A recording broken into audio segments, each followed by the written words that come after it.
아파트는 빌라와 달리 안전하니까 전세 보증보험 가입 안 해도 괜찮겠지라고 생각하는 분이 있을 겁니다. 저도 기사 보고 너무 놀란 이야기인데, 빌라보다 상대적으로 더 비싼 아파트는 그 전세 금액 절대값 자체도 빌라보다 훨씬 더 큰데, 이 전재산과 같은 돈을 못 받을 가능성이 높다면 잠을 잘 내야 잘 수가 없습니다. 이 말도 안 되는 사연을 지금부터 알려드립니다. 여기서 나가게 되면 여러분이 그동안 모아놓은 전재산의 금액을 날려버릴 수도 있습니다.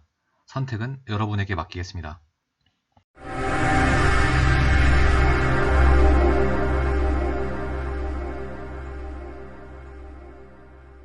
정말 악의적인 마음을 먹고 보증금을 편취할 목적이라면 전세 사기가 맞습니다만, 진짜 역전세가 너무 심해서 보증금을 못 돌려주는 경우는 엄밀히 말해서 전세 사기가 아닙니다. 하지만 그렇다고 보증금을 못 돌려주는 사실 그 자체는 변함이 없죠. 그래서 최근 몇 년간 허그에서 집주인 대신 보증금을 돌려주는 사례가 폭발적으로 급증하는 것은 여러분도 잘 알고 계실 겁니다. 그런데 이러한 보증금 미반환 사례는 이러한 빌라에서 흔히 일어난다고 생각하실 텐데요. 이런 빌라에서만 전세 보증금 미반환 사례가 있을까요? 물론 그렇지 않겠죠. 이러한 아파트에서도 집주인이 보증금을 돌려주지 않은 사례가 찾아보면 당연히 있긴 하겠지만, 확률적으로 빌라 전세보다 아파트 전세가 안전하다는 인식이 퍼지면서 아파트 전세가 빌라 전세보다 많이 비싼데도 불구하고 어떻게 해서든 아파트 전세를 구하려는 수요가 계속 증가하고 있죠. 그래서 서울 아파트 전세 가격이 53주 연속 상승하고 있는 것이고요. 1년이 약 52주니까 1년 넘게 전세값이 상승하고 있는 겁니다. 전세가율 아시죠? 전세가 나누기 매매가를 전세가율이라 하는데, 매매가는 횡보하는데 전세가가 올라가게 되면 당연히 전세가율도 올라가게 되겠죠. 24년 1월 현재 기준 전세가율은 전국 기준으로는 60% 중후반대, 서울 아파트 기준으로는 50% 초중반대입니다. 매매가는 그대로인데 전세가가 계속 오르니까 전국 서울 할 거 없이 전세가율이 조금씩 올라가고 있는 상황입니다. 하지만 서울 아파트 전세가율이 올라간다고 해도 아직도 서울 아파트 기준 매매가와 전세가의 차이인 갭은 굉장히 큽니다. 즉 아직도 전세가율이 낮은 편이죠.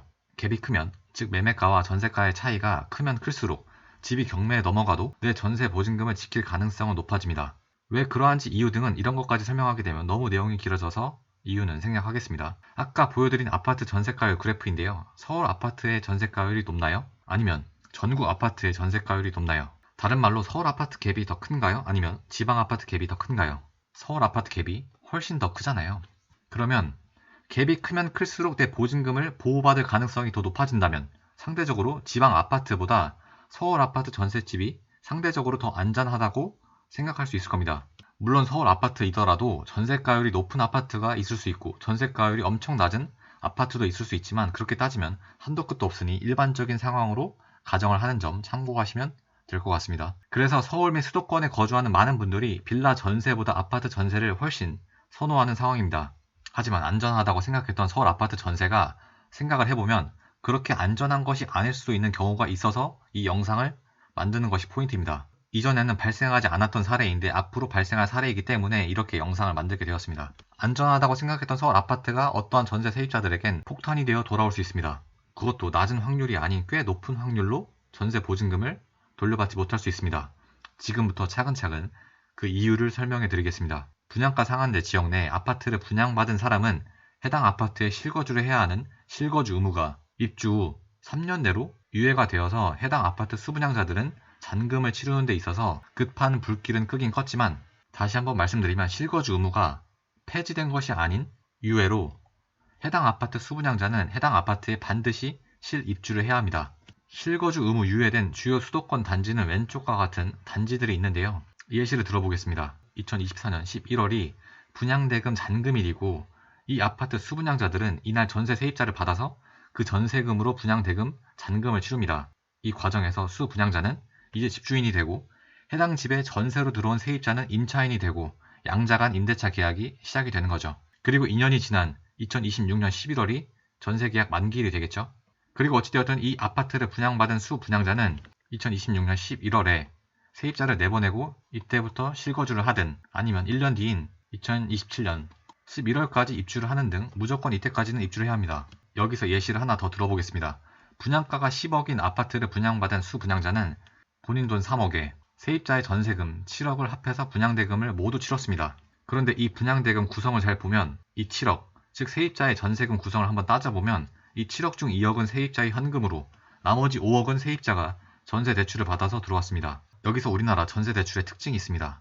바로 묻지도 따지지도 않고 대출을 해주죠. 즉 엄청난 문제가 없으면 진짜 웬만하면 전세 대출을 승인을 해줍니다. 그래서 만약 기존 전세 세입자가 퇴거를 한다고 하면 집주인의 입장에선 두 가지 방법이 있을 텐데요. 하나는 다른 전세 세입자를 구하던지 아니면 본인이 7억의 자금을 직접 마련을 해서 기존 세입자에게 7억의 보증금을 내주고 집주인 본인이 실입주를 하는 겁니다. 하지만 이 7억 원의 돈을 평소에 들고 있는 사람은 집주인이라 할지라도 극히 없습니다. 근데 재미있는 점은 기존 세입자가 나간다고 해서 다른 전세 세입자를 구할 때는 보통은 새로 들어온 전세 세입자 역시 전세 대출을 받아서 집을 구하게 되는데 이 과정에서 전세 대출이 크게 문제가 되는 경우는 없습니다. 즉 웬만하면 전세 대출이 잘 나온다는 거죠.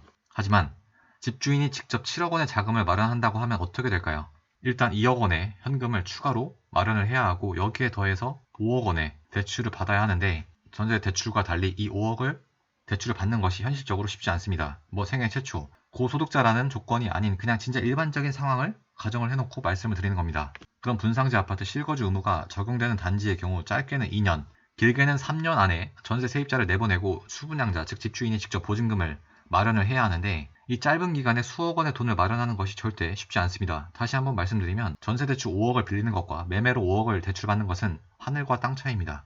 즉 짧은 기간에 수억 원의 돈을 마련하는 것이 어렵다는 뜻은 기존 살고 있는 세입자에게 즉 분양가 상한제 아파트 최초 입주장에 들어온 전세 세입자에게 보증금을 돌려주기가 상당히 어렵다는 뜻이죠. 그럼 이 수분양자들은 왜 돈도 없으면서 분양을 받았냐? 사실 정부에서 작년 초, 즉 2023년 초죠. 이때 부동산 경기가 너무 안 좋으니까 분양가 상한제 주택 실거주 의무 폐지 정책을 발표를 했고 정부의 정책 발표를 신뢰한 몇몇 부동산 투자자들이 그 말을 믿고 이 분양가 상한제 아파트이더라도 실거주 의무를 안 하고 전세 세입자를 줄 수 있다는 생각에 투자해도 괜찮겠다라고 생각을 한 거죠.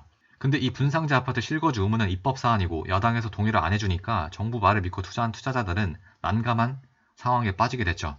이 과정에서 분명히 분상제 아파트 실거주 의무가 완벽하게 폐지될 줄 알고 조금 무리해서 서울에 있는 아파트를 분양받은 사람도 개 중에 분명히 있습니다.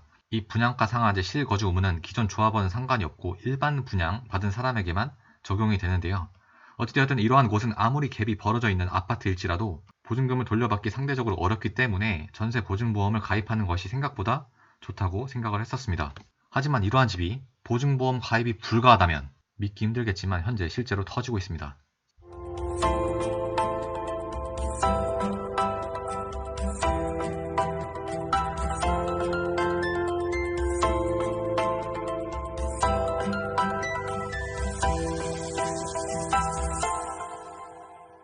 전세보증보험 관련해서 3개 회사가 있죠. 허그, HF, SGI. 이 세 곳의 보증보험사가 현재 수도권 분상제 아파트 세입자의 전세보증보험 가입 신청을 거절하고 있다고 합니다. 아니 다른 아파트 전세 세입자보다 보증금을 못 돌려받을 가능성이 상대적으로 더 큰데도 보증보험 가입이 거절된다? 어처구니가 없겠지만 그럼 이 보험 3사는 이 분상제 아파트 전세 세입자들의 보증보험 가입을 왜 거절하는 것일까? 어찌되었든 수도권에 있는 분상제 아파트는 2에서 5년 실거주를 해야 하는데 전매 제한 기간은 완화가 되긴 했지만 아직도 남아있긴 합니다. 이 과정에서 문제가 발생이 되는데 즉 실거주 의무는 3년간 유예가 되었지만 전매 제한 규정은 그대로 적용이 되는 상황에서 법에 사각지대가 생겨난 것입니다. 실제로 허그는 현재 세입자들의 보증금은 엄청 내어주고 있고 집주인한테는 보증금 회수를 못하고 있어서 지금 막대한 손실을 보고 있지만 어찌되었든 우리는 땅 파서 장사하니? 라고 주장하는 것입니다. 즉 보증보험 3사는 집주인이 보증금을 반환하지 않는 경우 경공매 등을 통해 보증금을 회수해야 하지만 분상제 아파트는 집을 팔 수가 없는 전매 제한에 걸려있기 때문에 보증금 반환 진행 절차를 밟을 수가 없다. 보증보험 3사 입장에서 볼 때 틀린 말은 아니죠. 즉 실거주 의무가 바로 최초 입주 때 바로 적용이 되면 수분양자 그 집을 분양받은 소유권자가 최초 입주일로부터 계속 그 아파트에 거주를 하게 되고 이 기간 동안 전매를 못하는 기간이라면 그거는 큰 문제가 없지만 실거주 의무가 3년 유예됨으로써 이 최초 입주 때 즉 아파트 첫 입주 때 수분양자가 입주하는 게 아닌 세입자를 받아들였는데 이때 집주인이 보증금을 돌려주는 게 문제가 생겨버리면 허그 입장에서는 이 세입자를 대신을 해서 경공매를 쳐야 하는데 이때 전매 제한이 걸려있다 보니까 경공매를 못 친다 이런 주장을 하는 거죠. 최근 개정된 주택법 제57조 2항 분상제 적용주택 등의 입주자 거주 의무 등을 잘 보시면 분상제 주택 입주자는 최초 입주 가능일로부터 3년 이내에 입주를 해야 한다. 거주 의무자가 만약 거주 의무 이행을 하지 못하면 해당 주택을 양도할 수 없고 한국토지주택공사, 즉 LH에 해당 주택을 팔아야 한다. LH는 특별한 사유가 없으면 해당 주택을 매입해야 한다라고 개정된 주택법에 나와 있는데요. 즉 분상제 주택을 분양받은 사람이 실거주 의무를 이행하지 못하면 LH에만 해당 주택을 매각할 수 있다는 게 포인트인데, 저도 이번에 안 사실인데 분양을 받은 소유주가 실거주 의무 미준수가 아닌 국가, 지자체, 금융기관 등에 대한 채무를 이행하지 못한 경국매가 시행이 될 때는 LH 동의를 얻어서 시장에 팔 수 있다고 합니다. 즉 전매 제한이 있어도 국가, 지자체, 금융기관에 대한 채무 불이행인 경우에는 경국매를 통해 시장에 팔 수 있다는 예외 조항이 있다는 건데, 이건 저 역시 이 말이 사실인지 아닌지는 아직 정확히 확인이 된 상태는 아닙니다. 관련 정보를 알고 계신 분은 댓글에 남겨주시면 감사하겠습니다.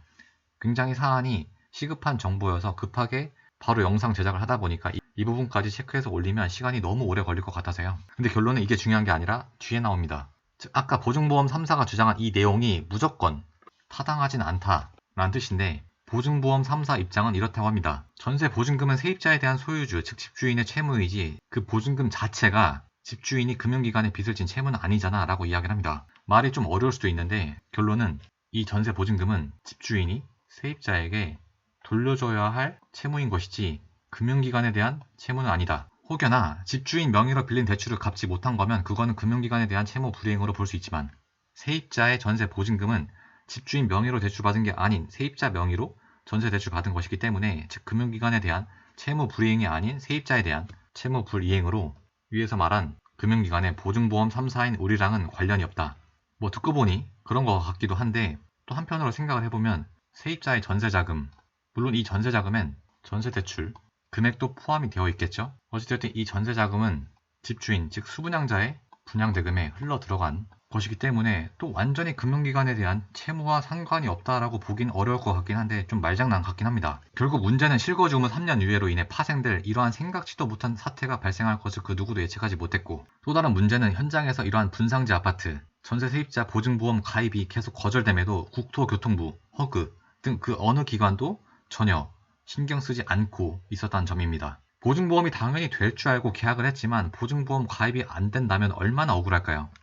만약 그 전세금이 10억에 육박하는 금액이라면 보증보험 못 받을까봐 몇 날 며칠 잠을 못 잘 겁니다. 결론적으로 이러한 사태를 잘 모르고 서울 아파트는 무조건 안전하겠지라는 생각에 전세계약을 했다가 그 집에 몇 년간 묶여버리는 수가 있습니다. 실거주 의무가 애매하게도 4년도 아닌 3년으로 유예가 되어서 세입자에게 2년 거주하는 조건으로 전세 싸게 해주겠다는 조건을 제시를 해서 이에 혹해서 전세 계약을 체결을 하는 경우 추후 보증금을 돌려받기 어려운 사태가 발생할 수 있으므로 이러한 내막을 반드시 완벽하게 이해한 후에 전세 계약을 해야 합니다. 최근 강남구 서초구 일대에서 분양가 상한제 로또 아파트 분양이 계속되고 있습니다. 분양 당첨 시 엄청난 시세 차익을 볼 수 있지만 수분양자인 내가 추후 더 부담해야 되는 투자 금액은 얼마 정도인지, 세입자의 보증금은 돌려주는데 문제가 없는지 등 지금은 잘 안 보이지만 추후 파생될 만한 문제가 없는지 반드시 지속적으로 체크를 해야 합니다. 이러한 문제가 오히려 과거보다 최근 들어서 계속 나오는 이유는 처음부터 정책이 완전한 합의를 이루고 발표를 하는 것이 아닌 우선 발표부터 하고 나서 여야 합의를 보려고 하니까 계속 이러한 땜질 처방만 나오는 것입니다. 매번 말씀드리지만 잘못된 정책으로 책임지는 자는 그 누구 하나 없습니다. 그래서 예방이 무엇보다 중요합니다. 영상 마치겠습니다. 감사합니다.